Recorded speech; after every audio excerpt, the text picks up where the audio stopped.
박성민 목사의 매일 큐티 묵상입니다. 잠언 6장 20절로 35절입니다. 내 아들아, 내 아비의 명령을 지키며 내 어미의 법을 떠나지 말고 그것을 항상 내 마음에 새기며 내 목에 매라. 그것이 내가 다닐 때에 너를 인도하며 내가 잘 때에 너를 보호하며 내가 깰 때에 너와 더불어 말하리니. 대저 명령은 등불이요 법은 빛이요 훈계의 책망은 곧 생명의 길이라. 이것이 너를 지켜 악한 여인에게 이방 여인의 혀로 호리는 말에 빠지지 않게 하리라. 내 마음에 그의 아름다움을 탐하지 말며 그 눈꺼풀에 홀리지 말라. 음료로 말미암아 사람이 한 조각 떡만 남게 됨이며 음란한 여인은 귀한 생명을 사냥함이니라. 사람이 불을 품에 품고서야 어찌 그 옷이 타지 아니하겠으며 사람이 숯불을 밟고서야 어찌 그의 발이 되지 아니하겠느냐. 남의 아내와 통강하는 자도 이와 같을 것이라. 그를 만지는 자마다 벌을 면하지 못하리라. 도둑이 만일 줄일 때에 배를 채우려고 도둑질하면 사람이 그를 멸시하지는 아니하려니와 들키면 7배를 갚아야 하리니 심지어 자기 집에 있는 것을 다 내주게 되리라. 여인과 간음하는 자는 무지한 자라. 이것을 행하는 자는 자기의 영혼을 망하게 하며 상함과 능욕을 받고 부끄러움을 씻을 수 없게 되나니. 남편이 투기로 분노하여 원수 갚는 날에 용서하지 아니하고 어떤 보상도 받지 아니하며 많은 선물을 줄지라도 듣지 아니하리라. 아멘. 5장에서도 음란한 여인을 조심하라는 경고를 했었는데요. 오늘 말씀도 동일한 말씀입니다. 먼저 지혜자는 네 아비의 명령을 지키며 어미의 법을 떠나지 말고 그것을 항상 마음에 새기고 목에 매라고 합니다. 이것은 한시도 잊지 말고 어떤 상황에서든지 생각나게 하라는 것이죠.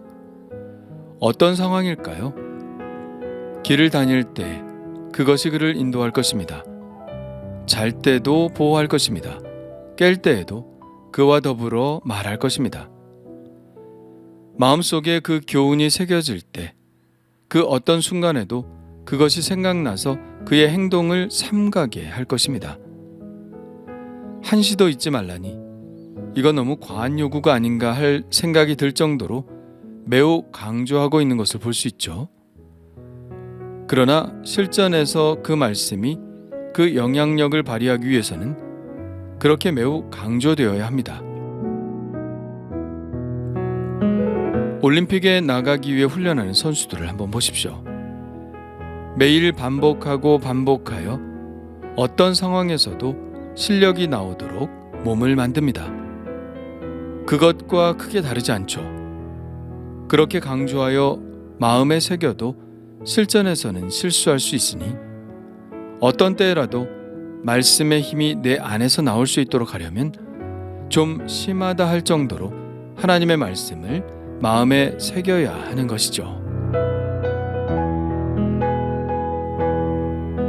그렇게 아비와 어미가 자기 아들에게 강조하고 있는 명령과 법은 무엇을 대비하기 위한 것일까요? 그 아들이 악한 여인, 이방 여인의 혀로 호리는 말에 넘어가지 않도록 대비하기 위한 것입니다. 작정하고 유혹하는 여인을 거부할 수 있는 젊은이는 그리 많지 않습니다. 여인의 아름다움은 치명적이며 홀리는 눈꺼풀은 그의 숨은 욕망을 자극하기에 충분합니다. 그래서 강조하고 또 강조하는 것이죠. 적이 세면 셀수록 대비는 더 많이 해야 합니다. 이방의 악한 여인을 조심하라는 이 말이 아무리 강조해도 지나치지 않은 것은 그만큼 그 공격력이 매우 강한 유혹이기 때문입니다. 그 아들이 그 유혹의 직면에 생각해야 할 것은 또 있습니다. 그것은 그 행위의 결과죠. 26절에 이렇게 말합니다. 음료로 말미암아 사람이 한 조각 떡만 남게 됨이며 음란한 여인은 귀한 생명을 사냥함이니라. 음료의 유혹에 넘어간 자에게 남은 것은 한 조각 떡밖에 없을 것입니다. 한 조각 떡만 남는다는 것은 간신히 목숨만 붙어 있는 상태를 말하죠. 그것은 살아도 살아있다고 할 수 없는 삶일 겁니다. 음란한 여인은 귀한 생명을 사냥한다고 하였는데 사냥의 목적은 그를 죽이는 것입니다. 처음에는 미끼로 유혹을 하죠. 그것을 덥석 물어버리면 맛있을 것도 같고 행복할 것도 같고 배부를 것도 같지만 그 결과는 우리가 알다시피 죽음입니다. 음란한 여인의 유혹도 그 결과가 같죠. 그런데 여인을 일컫는 말이 4개가 나오는데요. 악한 여인, 이방 여인, 음녀, 음란한 여인.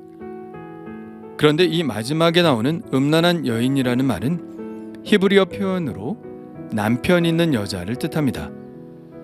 다시 말하면 남편 있는 여자와 관계를 갖는 것은 곧 죽음을 의미하는 것과 같다는 말이죠. 29절에 남의 아내와 통강하는 자도 이와 같을 것이라고 말하고 있죠. 앞서 5장에서는 이방 여인의 초점을 맞추어 경고하고 있다면 오늘 말씀 속에서는 남편 있는 여인과의 관계에서 오는 불행한 일을 내다보고 있습니다. 그렇게 하는 것은 불을 보듯 뻔한 일입니다. 그 결과가 뻔히 예측된다는 말입니다. 요행을 바라는 것은 불가능합니다. 남편 있는 여인과의 통가는 예정된 불행입니다. 이렇게 말씀합니다. 사람이 불을 품에 품고서야 어찌 그의 옷이 타지 아니하겠으며 사람이 숯불을 밟고서야 어찌 그의 발이 되지 아니하겠느냐. 안 그럴 것이라고 생각하는 것이 비상식적인 것이라는 것이죠. 매우 당연한 불행을 안고 있다는 것입니다. 그러니 불은 만지는 것이 아니죠. 만지면 여지없이 되고 맙니다. 그래서 29절은 이렇게 말합니다.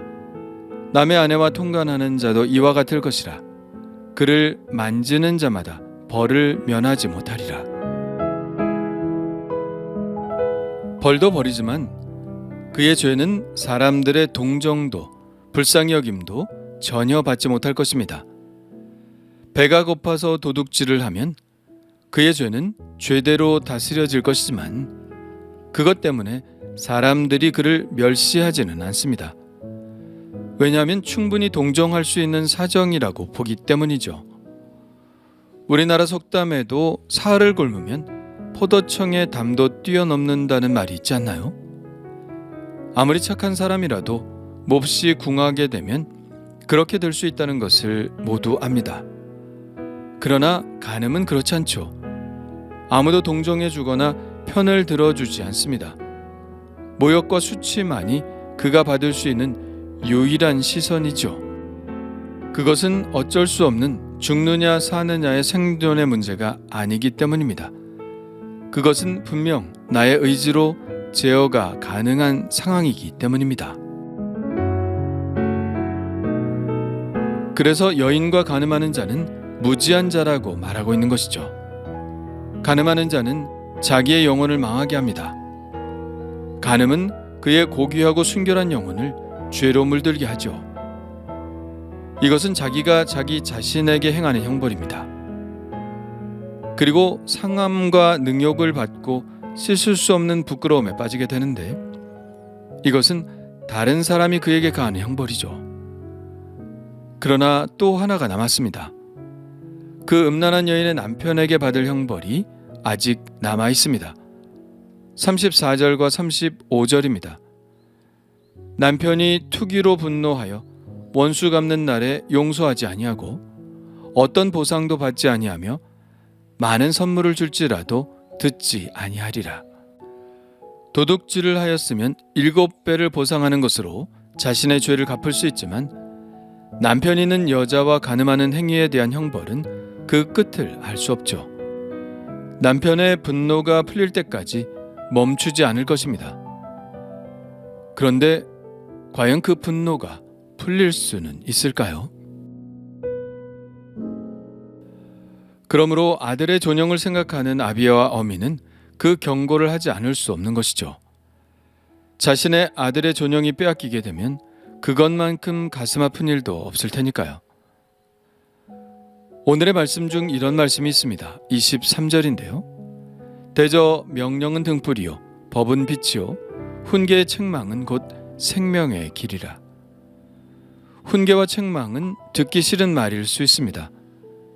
듣기 좋은 말도 한두 번인데 훈계와 책망은 더욱 듣기 어려운 말이죠. 그러나 그 길이 생명의 길이라면 그 길을 가야 합니다. 하나님의 말씀은 교훈과 책망과 바르게 함과 의로 교육하기에 유익한 말씀입니다. 그것이 바로 우리의 영혼을 구원하고 우리를 생명의 길로 인도하죠. 오늘도 생명의 말씀이 제 옆에 있으므로 감사드립니다.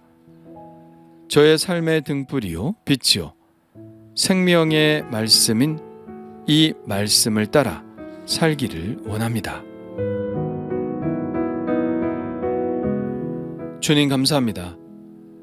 하나님의 말씀은 저의 삶의 등불이요 빛입니다. 그 빛을 따라가는 자 생명을 얻을 것입니다. 어두운 길로 가지 않게 하시고 달콤한 유혹을 따라 발을 옮기지 않게 하옵소서. 설마 그런 일이 일어나겠어 하고 말하지 않게 하시고 뻔한 결과를 시험하지 않게 하옵소서. 오직 하나님의 경고하심을 따라 생명의 길로 행하게 하셔서 하나님의 거룩한 존영을 빼앗기는 일 없게 하옵소서. 예수님의 이름으로 기도합니다. 아멘.